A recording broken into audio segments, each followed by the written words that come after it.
Welcome to BPSC maker. दोस्तों आज है 30 सितंबर 2021 और 30 सितंबर 2021 से संबंधित बिहार करंट अफेयर्स और साथ ही राष्ट्रीय और अंतर्राष्ट्रीय घटनाओं सहित करंट अफेयर्स के जितने भी प्रश्न बनेंगे वो सभी मैं आपको इस वीडियो में बताऊंगा। लेकिन जो पिछले वीडियो मैंने आपसे प्रश्न पूछा था सबसे पहले उसे देख लेते हैं। तो पिछले वीडियो का हमारा प्रश्न था कि हाल ही में निम्नलिखित में से बिहार के किस पूर्व मुख्यमंत्री की 107वीं जयंती मनाई गई है। इस प्रश्न का मैंने आपको राइट आंसर बताया था ऑप्शन नंबर बी, भोला पासवान शास्त्री। और भोला पासवान शास्त्री से संबंधित कई सारे ऐसे फैक्ट्स हैं जो कि एग्जाम में कई बार रिपीट होते हैं। तो ये सारे फैक्ट्स मैं आपको ऑलरेडी बता चुका हूँ, सभी को आप लोग यहाँ पर ध्यान रखें। और यहाँ पर इस प्रश्न का जो राइट आंसर है ये है ऑप्शन नंबर बी। सभी लोगों ने सही उत्तर किया और अधिकतर लोगों ने इस बारे में डिटेल में लिखा है। तो जो प्रश्न भी आप लोगों से वीडियो में पूछा जाता है आप लोग से लिखिए और विस्तार पूर्वक लिखा कीजिए कमेंट बॉक्स में। चलिए अब यहाँ पर हम चलते हैं सीधे पहले प्रश्न पे। एक एक करके मैं आपको सारे प्रश्न बताऊंगा और इनसे संबंधित जो एक्स्ट्रा फैक्ट्स होंगे वो भी आपको बताऊंगा। आपको इस पूरे वीडियो को ध्यानपूर्वक देखना और जो वीडियो के अंत में आपसे प्रश्न पूछा जाएगा उसका आंसर आपको कमेंट बॉक्स में कमेंट करके देना है। यहाँ पर आपको एक चीज ध्यान रखेगा कि जनवरी में ये सीरीज स्टार्ट हुआ था। ये करंट अफेयर्स की जो सीरीज है ये जनवरी 2021 में स्टार्ट हुआ था और तब से लेकर अब तक ये निरंतर यूं ही चलता आया है। और सारे के सारे वीडियो आपको यहाँ पर प्लेलिस्ट में मिल जाएंगे। और रही बात यहाँ पे करंट अफेयर्स की, तो मंथली करंट अफेयर्स का पीडीएफ का लिंक आपको जनवरी, फरवरी, मार्च, अप्रैल, मई, जून, जुलाई, अगस्त और साथ ही यहाँ पर सितंबर वाला भी जल्द अपडेट हो जाएगा। तो ये सारे मंथ के मंथली करंट अफेयर्स वाले पीडीएफ को यहाँ पर आप जाकर के इस वीडियो के डिस्क्रिप्शन से डाउनलोड कर सकते हैं। इस चीज का ध्यान रखिएगा। चलिए यहाँ पर आ चुके हम लोग सितंबर के अंतिम दिन पे। तो सितंबर के अंतिम दिन का आज पहला प्रश्न है कि हाल ही की घोषणा के अनुसार कब बिहार के 15 जिलों में स्थित केंद्रों सहित भारत के सभी प्रसार भारती दूरदर्शन केंद्रों को बंद कर दिया जाएगा। यह घोषणा अभी हाल ही में किया गया था। तो ऑप्शन नंबर ए यहाँ पर इस प्रश्न का राइट आंसर होगा। 31 दिसंबर 2021 को सभी प्रसार भारती केंद्रों को, प्रसार भारती दूरदर्शन केंद्रों को बंद कर दिया जाएगा। अब यहाँ पर मैं आपको इस बारे में डिटेल बता दूं कि अब जल्द ही देश से प्रसार भारती दूरदर्शन का अस्तित्व मिट जाएगा। बिहार के विभिन्न जिलों में संचालित दूरदर्शन केंद्रों को भी बंद कर दिया जाएगा। यहाँ पर देखिए इंपॉर्टेंट पॉइंट जो लिखा गया है, इसके अलावा 31 अक्टूबर 2021 को ही देश के विभिन्न राज्यों के शहर में स्थापित 152 प्रसार भारती दूरदर्शन केंद्रों को बंद किया जाएगा। जबकि इस साल के अंतिम दिन यानी कि 31 दिसंबर को बिहार के 15 जिलों में स्थित केंद्रों सहित भारत के सभी प्रसार भारती केंद्रों को भी बंद कर दिया जाएगा। यानी कि जितने भी प्रसार भारती केंद्र हैं, मोर देन यहाँ पे मतलब कर सकते हैं 400 से भी ज़्यादा मतलब प्रसार भारती केंद्र हैं भारत में, तो सभी को बंद कर दिया जाएगा। ये आखिरी जो मतलब डेट है ये 31 दिसंबर 2021 को रखा गया है। अब यहाँ पे हमारा अगला पॉइंट है कि इन सभी दूरदर्शन केंद्रों को बंद करने का निर्णय प्रसार भारती लोक सेवा प्रसारक दूरदर्शन निदेशालय नई दिल्ली में लिया गया। ये आपको ध्यान रखना है। और यहाँ पे देखिए मैंने उसी पॉइंट को लिखा है कि अभी पूरे देश में यानी कि पूरे भारत में 412 दूरदर्शन केंद्र संचालित है, तो सभी को बंद कर दिया जाएगा। 31 दिसंबर 2021 इसका डेडलाइन रखा गया। अब यहाँ पर हम आ चुके हैं दूसरे प्रश्न पे। हमारा दूसरा प्रश्न है कि बिहार सरकार ने 2 अक्टूबर को गांधी जयंती के अवसर पर कितने से अधिक लोगों को टीकाकृत करने का लक्ष्य निर्धारित किया है। तो इस प्रश्न का हमारा सही उत्तर होगा ऑप्शन नंबर सी, यानी कि 35 लाख से अधिक लोगों को टीकाकृत करने का लक्ष्य रखा गया है बिहार सरकार के द्वारा। यहाँ पर आपको इस बात का ध्यान रखना है, ये होगा 2 अक्टूबर को गांधी जयंती के दिन। ठीक है, चलिए यहाँ पर मैं आपको इस बारे में विस्तृत जानकारी दे दूं कि बिहार में कोरोना टीकाकरण के लिए गांधी जयंती के दिन यानी कि 2 अक्टूबर को महाअभियान चलाया जाएगा। और इसके तहत इस बार कोरोना टीकाकरण महाअभियान में 35 लाख से अधिक व्यक्तियों को टीकाकृत करने का लक्ष्य निर्धारित किया गया है। अब यहाँ पे जो हमारा अगला पॉइंट है ये वाला पॉइंट बहुत ज़्यादा इंपॉर्टेंट है। हालांकि इस बारे में कंप्लीट जानकारी मैंने आपको पहले भी दिया था। तो इसके तहत मैं आपको बता दूं कि इससे पहले यानी कि इस पॉइंट में जो लिखा गया इससे पहले पिछले टीकाकरण महाअभियान के तहत 17 सितंबर को राज्य में यानी कि बिहार में अधिकतम 33 लाख व्यक्तियों को टीका दिया गया था। और यह एक प्रकार से रिकॉर्ड कायम किया गया था बिहार सरकार के द्वारा। और यहाँ पर आपको ध्यान रखना ये किस अवसर पर हुआ था। यहाँ पर मैंने उस अवसर को नहीं लिखा, सिर्फ और सिर्फ डेट लिखा है। तो ये 17 सितंबर का वो डेट था जो कि नरेंद्र मोदी का जन्मदिवस था। और नरेंद्र मोदी के जन्मदिवस के अवसर पर यह कोरोना टीकाकरण महाअभियान चलाया गया था पहली बार बिहार में, जिसमें कि 33 लाख व्यक्तियों को टीकाकृत किया गया था। और ये मतलब सरकारी आंकड़े के अनुसार है, ये ध्यान रखेगा। और एक तरह से ये मतलब कि रिकॉर्ड था। और ये अभी हाल ही में ये 35 लाख लोगों को टीकाकृत करने का जो लक्ष्य लिया गया है यह भी एक तरह से रिकॉर्ड ही साबित होगा। तो इन सारी चीज़ों को आप यहाँ पर याद रखिए। चलिए अब यहाँ पर हम चलते हैं अगले प्रश्न पे। हमारा अगला तीसरा प्रश्न है कि हाल ही में भारत के किस राज्य में महिला कमांडो की फौज तैयार हुई है। इस प्रश्न का हमारा राइट आंसर है ऑप्शन नंबर सी, पहली बार। ये मतलब बिहार में हुआ। भारत में किसी राज्य में अगर हुआ है तो पहली बार बिहार में हुआ है। आपको ध्यान रखना है कि महिला कमांडो की फौज तैयार हुई है बिहार में। ऑप्शन नंबर सी यहाँ पर इस प्रश्न का राइट आंसर होगा। अब आपको इस प्रश्न के बारे में कंप्लीट जानकारी दे दूं कि पहली बार किसी राज्य पुलिस में अर्थात बिहार पुलिस में महिला कमांडो की फौज तैयार हुई है। अब बिहार पुलिस की यह महिला कमांडो ट्रेनिंग के बाद अपना दमखम दिखाने को तैयार है। यहाँ पर आपको ये ध्यान रखना है कि पहली बार ये बिहार के लिए तैयार हुआ है, यानी कि बिहार में तैयार हुआ है। इसे जो ट्रेनिंग दिया गया, यहाँ पर मैंने आगे लिखा है कि इसे अर्धसैनिक बल की देखरेख में प्रशिक्षित किया गया है और इसके तहत चुनी हुई 92 महिला सिपाहियों को महाराष्ट्र के मुदखेड़ स्थित सीआरपीएफ की सेंट्रल ट्रेनिंग सेंटर में 3 माह की ट्रेनिंग दिलाई गई है। ये आपको यहाँ पर ध्यान रखना, ये मतलब कि यहाँ पर जो आंकड़े हैं कि 92 महिला सिपाहियों को यहाँ पर महाराष्ट्र के मुदखेड़ स्थित सीआरपीएफ के सेंट्रल ट्रेनिंग सेंटर में 3 माह ट्रेनिंग दिया गया था। ये यहाँ से आप याद रखिए, ये वाला पॉइंट आपके लिए इंपॉर्टेंट हो सकता है। अब देखिए यहाँ पे मैंने अगले पॉइंट में लिखा कि महिला कमांडो बिहार पुलिस की उन एजेंसियों में अपना दमखम दिखाएगी जहां तैनाती के लिए किसी भी पुलिस वाले को कड़ी चुनौतियों से गुजरना पड़ता है और साथ ही यह बिहार पुलिस की स्पेशल टास्क फोर्स यानी कि एसटीएफ का यह भी मतलब कि हिस्सा बनेगी, एसटीएफ का भी हिस्सा बनेगी। तो ये सारी तमाम जानकारी याद रखिए। ऐसा करने वाला बिहार भारत का पहला राज्य बना है, तो यहाँ से आपके प्रश्न बनने की संभावना है। तो बिहार के दृष्टिकोण से जो भी बड़े मतलब कह सकते हैं बड़े नहीं, मतलब इंपॉर्टेंट जो मतलब तथ्य होते हैं, इंपॉर्टेंट जो फैक्ट होते हैं, उसे आपको यहाँ पर याद रखना पड़ेगा क्योंकि एग्जाम आपका नज़दीक है। ऐसे में आप सारे पॉइंट को याद रखें क्योंकि हमने देखा है पिछले 2-3 वर्षों से कि आपका एग्जाम से पिछले 1 मंथ का भी करंट अफेयर से पूछ लिया जाता है। तो ऐसे में आपको सारी चीज़ों से अपडेट रहना पड़ेगा। खास करके अगर हम बीपीएससी की बात करें तो बीपीएससी में 12 से 15 माह के करंट अफेयर से पूछे जाते हैं, तो आपको सारे को पढ़ना पड़ेगा। यहाँ पर इस चैनल के माध्यम से आप करंट अफेयर की तैयारी बेहतर तरीके से कर सकते हैं। अब यहाँ पर हम चलेंगे अगले प्रश्न पे। हमारा अगला चौथा प्रश्न है कि हाल ही में राष्ट्रीय ग्रामीण विकास और पंचायती राज संस्थान हैदराबाद ने 15 राज्यों के कितने दिव्यांग जनों को हुनरबाज पुरस्कार प्रदान किया है। यह भी एक इंपॉर्टेंट प्रश्न है और इस प्रश्न का हमारा राइट आंसर होगा 75 दिव्यांग जनों को। ऑप्शन नंबर ए यहाँ पर इस प्रश्न का राइट आंसर होगा। अब यहाँ पर आपको इस बारे में विस्तृत जानकारी दे दूं कि आज़ादी का अमृत महोत्सव के एक अन्य समारोह के रूप में 25 सितंबर 2021 को पंडित दीनदयाल उपाध्याय की जयंती पर अंत्योदय दिवस के अवसर पर ग्रामीण विकास मंत्रालय के तत्वाधान में राष्ट्रीय ग्रामीण विकास और पंचायती राज संस्थान हैदराबाद ने 15 राज्यों के 75 दिव्यांग जनों को हुनरबाज पुरस्कार प्रदान किया है। ये आपको यहाँ पर याद रखना, ये किस मंत्रालय के द्वारा प्रदान किया गया।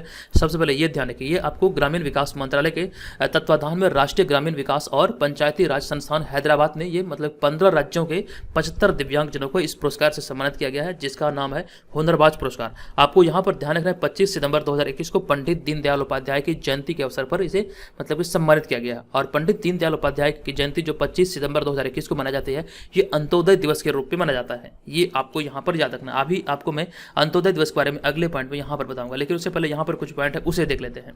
तो ये जो सम्मान समारोह था ये वर्चुअली आयोजित किया गया था और अगले पॉइंट मैंने लिखा कि पंडित दीनदयाल उपाध्याय का जन्म 25 सितंबर 1916 को मथुरा उत्तर प्रदेश में हुआ था। हालांकि ये पॉइंट मैं आपको ऑलरेडी पहले भी बता चुका हूँ।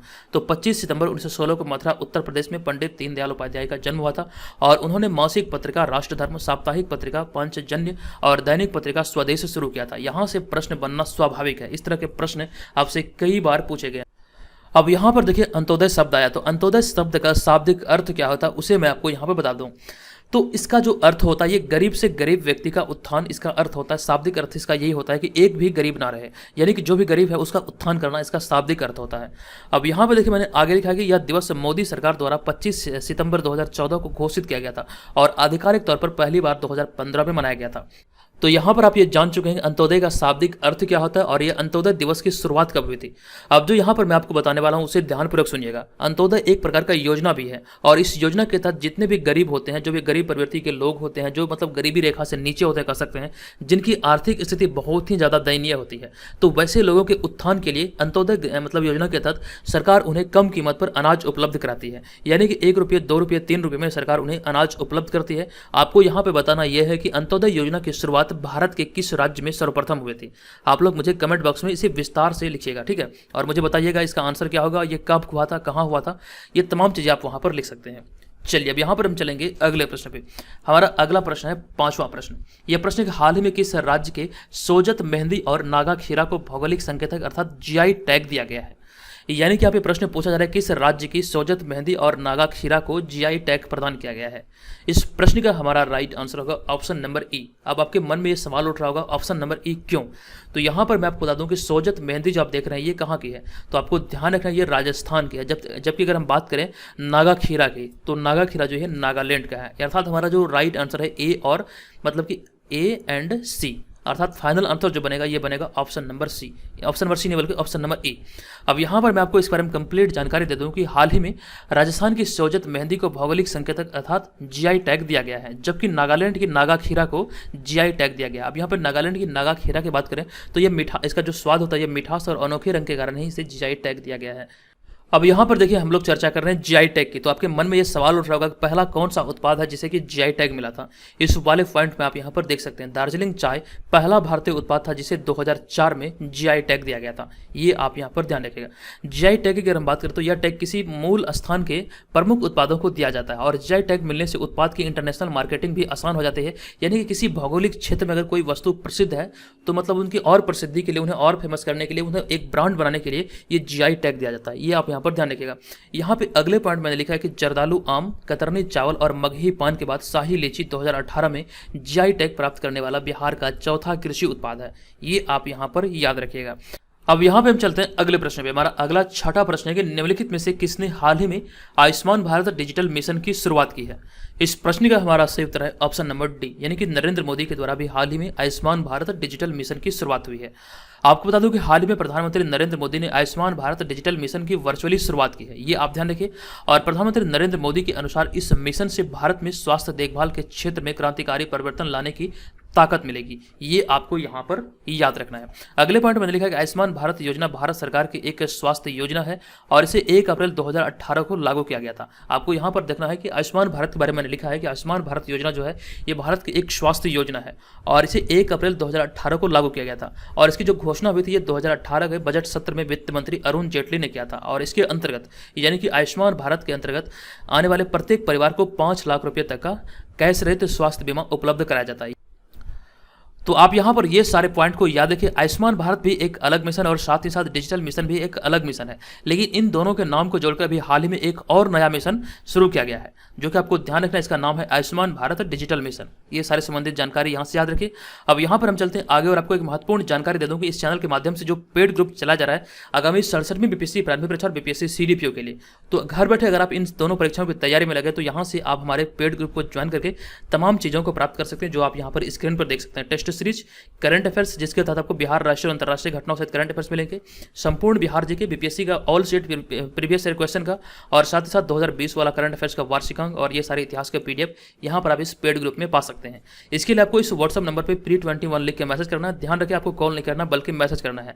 आप यहाँ पर इसका फी देख सकते हैं और यहाँ पर आपको 1 जनवरी 2021 से 31 मार्च 2022 तक के मटेरियल मिलेंगे इस पेड ग्रुप में। आपको बता दूं कि ये जो पेड ग्रुप है ये स्पेशली 67वीं बीपीएससी प्रारंभिक परीक्षा और बीपीएससी सीडीपीओ परीक्षा के लिए डिजाइन है। जब भी आप इसे ज्वाइन करेंगे तमाम जो आप नोट से देख रहे हैं लिखा हुआ ये सारे के सारे आपको उपलब्ध कराया जाएगा।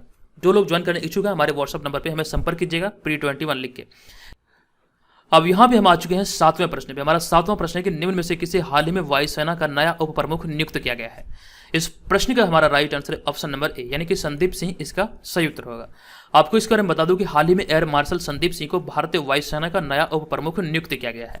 वह एयर मार्शल वी.आर. चौधरी का स्थान लेंगे। आपको मैंने वी.आर. चौधरी के बारे में कुछ दिन पहले यानी कि शायद 2 या 4 दिन पहले आपको बताया था। हाल ही में वी.आर. चौधरी पदोन्नत कर वायुसेना का प्रमुख बनाया गया है। ये आपको ध्यान रखना। और वायुसेना के प्रमुख बनते ही ये पद खाली हो गया जो कि अभी हाल ही में संदीप सिंह को मतलब यहाँ भारतीय वायुसेना का नया उप प्रमुख नियुक्त किया गया। यहाँ पर दोनों कंडीशन आप याद रखेंगे।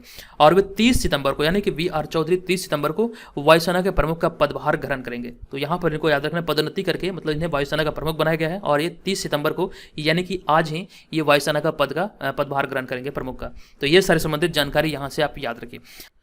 अब यहाँ पे हमारा अगला प्रश्न है 8वां प्रश्न। ये प्रश्न है कि निम्नलिखित में से किसने हाल ही में स्वच्छ सर्वेक्षण के 7वें संस्करण का शुभारंभ किया है। इस प्रश्न का हमारा राइट आंसर है ऑप्शन नंबर सी, यानी कि हरदीप सिंह पुरी इसका सही उत्तर होगा। आपको इस प्रश्न पर बता दूं कि हाल ही में आवास और शहरी मामलों के मंत्री हरदीप सिंह पुरी ने नई दिल्ली में स्वच्छ सर्वेक्षण 2022 अर्थात 7वें संस्करण का शुभारंभ किया है। ये आपको यहाँ पर याद रखना है। स्वच्छता के मानकों पर शहरों को श्रेणीबद्ध करने के उद्देश्य से 2016 में इसे शुरू किया गया था, यानी कि स्वच्छ सर्वेक्षण को 2016 में शुरू किया गया था स्वच्छता के मानकों पर शहरों को श्रेणीबद्ध करने के लिए। ये आप यहाँ पर ध्यान रखिएगा। लेकिन यहाँ पे मैंने अगले पॉइंट में लिखा है कि स्वच्छ भारत मिशन के बारे में, जबकि स्वच्छ भारत मिशन की जो शुरुआत हुई थी ये 2 अक्टूबर 2014 को भारत में एक राष्ट्रीय आंदोलन के रूप में हुई थी। आपको ध्यान रखना, इसकी जो शुरुआत की घोषणा की गई थी ये नरेंद्र मोदी के द्वारा किया गया था। तो ये तमाम चीजें यहाँ से आप ही याद रखिए। अब यहाँ पर हम चलेंगे अगले प्रश्न पे। हमारा अगला प्रश्न यहाँ पे होगा 9वां प्रश्न, लेकिन यहाँ पे देखिए 8वें प्रश्न में हम बात करें एक प्रश्न की। यहाँ पर मैं आपसे प्रश्न पूछ रहा हूँ, अभी हाल में जो रिपोर्ट जारी किया गया, हाल ही के रिपोर्ट के अनुसार भारत का सबसे स्वच्छ शहर कौन सा है? पहले स्थान पर कौन है, द्वितीय स्थान पर कौन है और तृतीय स्थान पर कौन है? ये मुझे कमेंट करके आप लोग जरूर बताइएगा। अब यहाँ पे हमारा अगला प्रश्न है 9वां प्रश्न। ये प्रश्न है कि हाल ही में लेफ्टिनेंट जनरल गुरबीर पाल सिंह ने राष्ट्रीय कैडेट कोर यानी कि एनसीसी के कौन से महानिदेशक के रूप में पदभार ग्रहण किया है? इस प्रश्न का हमारा राइट आंसर होगा ऑप्शन नंबर सी, यानी कि 34वें महानिदेशक के रूप में अपना पदभार ग्रहण किया है। अब आपको इस प्रश्न के बारे में कंप्लीट जानकारी दे दूं कि लेफ्टिनेंट जनरल गुरबीर पाल सिंह ने हाल ही में राष्ट्रीय कैडेट कोर यानी कि एनसीसी के 34वें महानिदेशक के रूप में पदभार ग्रहण किया है। ये आपको यहाँ से याद रखना है। यहाँ पर देखिए मैंने अगले पॉइंट में लिखा है, इससे पहले वे नागालैंड और सियाचिन ग्लेशियर में आतंकवाद विरोधी दस्ते में कंपनी कमांडर रह चुके हैं। यानी कि आपको यहाँ पर यह ध्यान रखना है कि लेफ्टिनेंट जनरल गुरबीर पाल सिंह इससे पहले वे नागालैंड और सियाचिन ग्लेशियर में आतंकवाद विरोधी वातावरण में कंपनी कमांडर रह चुके हैं। अब यहाँ पे देखिए मैंने एनसीसी की चर्चा की, तो एनसीसी के बारे में यहाँ पे मैंने कुछ पॉइंट को लिखा है। राष्ट्रीय कैडेट कोर यानी कि एनसीसी की जो स्थापना हुई थी ये 16 जुलाई 1948 को हुआ था और राष्ट्रीय कैडेट कोर यानी कि एनसीसी का पहला निदेशक था। पहला निदेशक का जो नाम है ये आप यहाँ पर याद रखेंगे, ये नाम है कर्नल गोपाल गुरुनाथ वेबुर। इनको पहला मतलब कह सकते हैं महानिदेशक बनाया गया था, पहला निदेशक।